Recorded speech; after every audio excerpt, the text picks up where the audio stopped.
Hey, what's going on, youth workers? Paul Turner here from the discipleproject.net and the host of the Youth Ministry in Motion podcast. So good to be with you today. I want to talk with you guys about 4 minefields that, more often than not, blew me up. Now listen, I love a good war movie.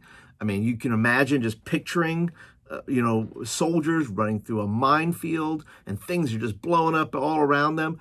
That was me doing youth ministry because I did not take into consideration the 4 important landmines that I should keep my eyes out for, and I want to share them with you. The first one is details.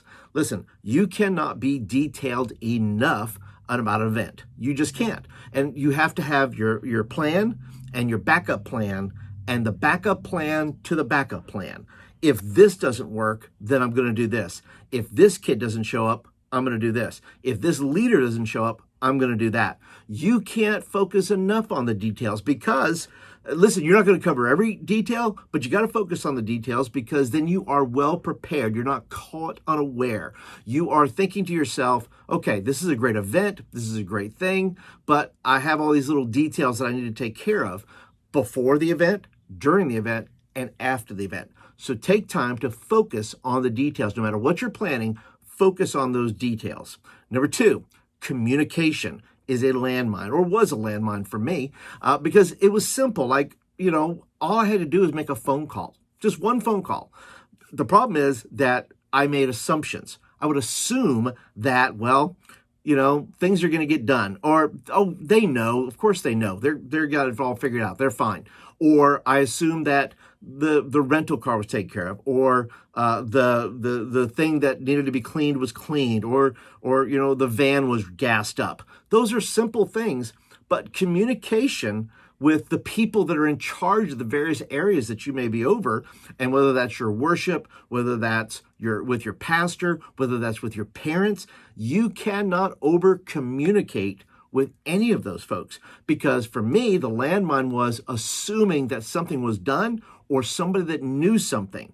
And more often than not, they did not. And that's on me as the leader because I did not take care of those things. I did not communicate well. The third landmine that I found myself really just blowing up, killing me, was my fear of failure.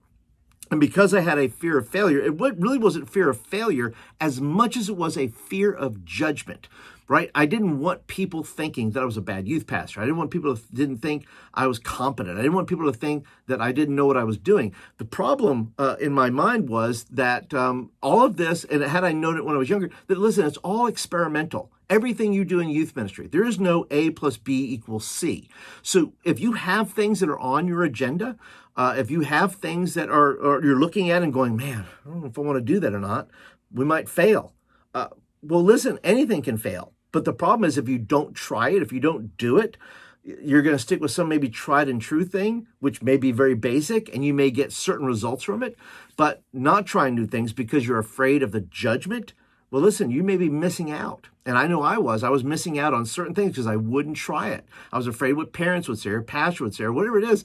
But listen, I tried a lot of new things and found out that, listen, some of the things I tried were pretty good. They worked out pretty well. But you have to put it out there. You have to be able to put the idea out there. And the way you do that, I believe, is by simply saying, what if? What if we tried this? And start to use people as a sounding board and say, what if we did this way? What if we did that? What if we had it at this location? And listen, you can diminish some of your fears by simply asking what if and getting some people to give you feedback so that when you do finally put it on the calendar and say, all right, we're going to work our way into that now. Because once you declare it, once you put it out there, once you put your goal out there, now you work like crazy to make that thing the best thing it can be. If it's something, especially if it's something brand new and you say, I want to validate this thing, you're going to do everything in your power to be able to put this thing out there the best way you can. So don't be afraid of failure. Put it out there and don't worry about the judgment. Go ahead and do the thing you know that God's put on your heart to do, or that you think is just a good idea or a twist on the thing that you did before. Put that idea out there and don't worry about what other people say. Do what you know to do best. And the last one is agendas. Listen, in my mind, and maybe in your mind as well, you think to yourself, listen, I think that I know the problem. The problem is, we all have that idea of what the problem is. And I just met with a youth worker, and it was a funny conversation, and he had to justify to me. He's in a Baptist church, and he says, listen. I'm not one of those kind of Baptists. I said, oh, really? He says, no, I'm non-denominational. And, he has a real heart and a passion, for spiritual gifts, and he has a heart and passion for kids to know about those spiritual gifts. And I asked him, I said, man, I said, do you think maybe you might be focusing on this too much? I know you think this is the answer, that if you simply teach and teach and teach and teach, that's what's going to happen. And you think that's the revolution that needs to happen.